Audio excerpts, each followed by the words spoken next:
Na segunda reestimativa da safra de laranja 2023-24 do Cinturão Citrícola de São Paulo e Triângulo Mineiro, divulgada em dezembro pelo Fundo de Defesa da Citricultura, o Fundecitrus, é de 307 milhões de caixas de 40 quilos, uma redução de 2 milhões de caixas em relação à projeção inicial divulgada em maio de 2023. E para falarmos mais sobre a citricultura, estamos recebendo aqui no estúdio a agrônoma Verônica Kastalski, da Fundecitrus ou do Fundecitrus. Seja muito bem-vinda, bom dia. Muito obrigada, bom dia. Para a gente conhecer um pouquinho mais, qual é o trabalho da Fundecitrus, do Fundecitrus na verdade, né? Sim, então, Bruno, o Fundecitrus ele é o Fundo de Defesa da Citricultura, é uma instituição privada, mantida pelos citricultores e pela indústria de suco do estado de São Paulo. E o Fundecitrus, já há 47 anos de existência, sempre visou manter uma citricultura sustentável, né? Então a gente passa muita informação, pesquisa, informação e orientações técnicas para os citricultores. E a citricultura tem crescido aqui na nossa região? Olha, a gente pode dizer que sim, principalmente devido a um fator que a gente tem enfrentado lá no estado de São Paulo, que é o greening, né? Hoje é o maior desafio da citricultura. Então a gente pode dizer que sim, mas porém eu não posso te falar ainda em dados, em números de hectares. A gente está fazendo um levantamento agora, que ele sai, previsão para sair em maio. A gente está com toda a equipe do departamento do PES, da Pesquisa de Estimativa de Safra, que além da estimativa da safra, eles fazem um levantamento do Parque Citrícola, tanto de São Paulo quanto aqui no Triângulo Mineiro.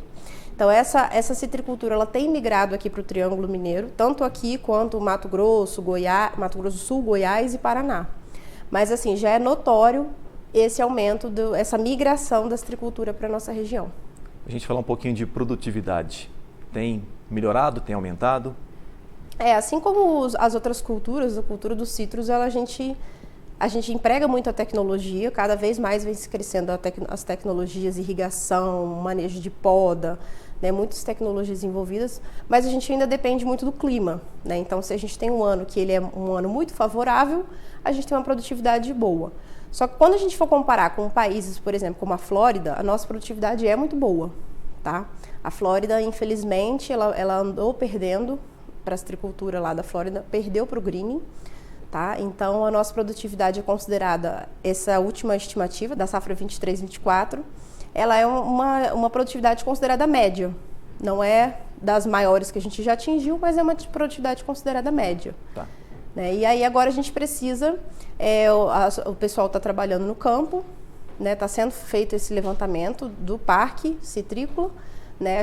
Nesse levantamento a gente coloca número de plantas, idade dos pomares, variedades cultivadas, tudo, entra tudo. E inclusive a estimativa de safra. Você já falou do green, né? Que sim, infelizmente, né, dizimando aí os pomares na Flórida. E aqui como é que está? E quais são, né, além do green, quais são as outras pragas e doenças que afetam aí os nossos pomares? Então, como eu falei, hoje é o nosso maior desafio na citricultura. Acredito que todas as culturas agrícolas têm seus próprios desafios, né? O Brasil hoje vem conseguindo lidar bem, assim, relativamente bem com o green, porque a gente tem um pacote tecnológico para fazer o manejo dessa doença. O Fundecitrus hoje ele tem parceria com diversas instituições de pesquisa, tanto no Brasil quanto no exterior, por exemplo, a Exalc, Embrapa, o Centro de Citricultura em São Paulo. E a gente vem adotando pacotes que trazem a tecnologia e o manejo, a possibilidade do manejo da doença para o citricultor. Tá? Então, assim, por que essa migração está acontecendo? Hoje, devido a muitas questões, muitas variáveis climáticas, problemas de resistência que a gente teve com inseticidas em São Paulo, enfim, N coisas, houve um aumento que chamou uma certa atenção do ano de 2022 para o ano de 2023 da incidência da doença no Parque Citrícola como um todo, considerando o estado de São Paulo e Minas Gerais, o Triângulo Mineiro. Então a gente foi de 24% de doença em 2022 para 38% em 2023. O que está acontecendo na nossa região? A gente tem menos que 1% da doença. Ela existe? Ela existe aqui no Triângulo, porém, ela está muito abaixo da realidade que está lá em São Paulo. E é justamente por isso que os produtores estão migrando para cá. Entendi. E existe também um alerta, inclusive do cancro cítrico, né? Inclusive a gente fez uma reportagem sobre isso. Sim, o cancro cítrico é uma outra doença bacteriana dos citros, porém a grande diferença dela para o greening é que ela é uma doença não sistêmica, o greening já é uma doença sistêmica, ou seja, quais são as principais diferenças? O greening ele mata a planta a curto e médio prazo. O cancro cítrico é uma doença que ele causa prejuízos tanto de comercialização, por ser uma doença que tem questão legislativa, dependendo do estado, do município, e só que a gente consegue manejar ele, consegue manter o pomar, digamos assim. Diferentemente do greening, que devasta pomares, devasta o setor inteiro, como aconteceu no caso da Flórida. E como é que é feito esse combate? A gente falando de agrotóxicos, como é que é feito isso? De qual? É referente a essas pragas e doenças. A gente tem, assim como nas outras culturas, a gente tem o uso de biológicos, de químicos, tá? Tanto fungicida quanto inseticidas. E no caso do cancro cítrico, é um controle preventivo. Então, através de aplicações com cobre, a gente protege aquele fruto que está suscetível à infecção da bactéria, numa determinada época do ano. Essa época que nós estamos agora, de altas chuvas. Em relação ao greening, a gente faz, a principal forma são duas, principalmente aqui para nossa situação de Minas. O controle do inseto vetor, mas ainda mais importante, reduzir o inóculo da bactéria. Perfeito. Inclusive, o Fundecitrus realizou, né, algumas palestras, algumas reuniões, sim. Né, para essa conversa com o produtor rural, né? Sim, a gente vem fazendo já esse trabalho há muitos anos lá em São Paulo e agora aqui no Triângulo Mineiro a gente vem fazendo as mesmas palestras. A gente tem o Citrus em Foco, que é um evento especialmente para o produtor, para trazer as informações, trazer as novidades para o produtor. Ele foi realizado em dezembro no Prata, no município do Prata, que é onde está se mantendo assim, se aglomerando esses novos plantios. E a gente também tem feito aqui em Uberlândia, com parceiros nossos, uma fazenda grande que tem aqui próximo de Uberlândia, a gente tem feito em Ituiutaba e em Frutal, e a ideia do Fundecitrus é cada vez mais manter essas reuniões, essas palestras com produtores, com o pessoal da área. Então, além de pragas e doenças, qual que é o maior desafio hoje da citricultura? Olha, o maior desafio hoje da citricultura, eu acredito que seja em questão de mão de obra.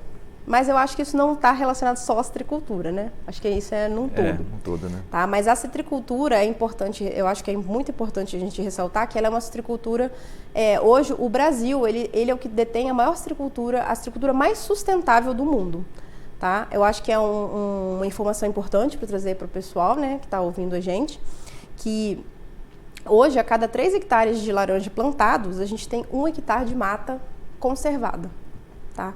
Então, a citricultura ela tem uma importância muito grande, tanto ambiental quanto social, devido à mão de obra. É importante falar que a colheita dos citros ela é feita toda manualmente.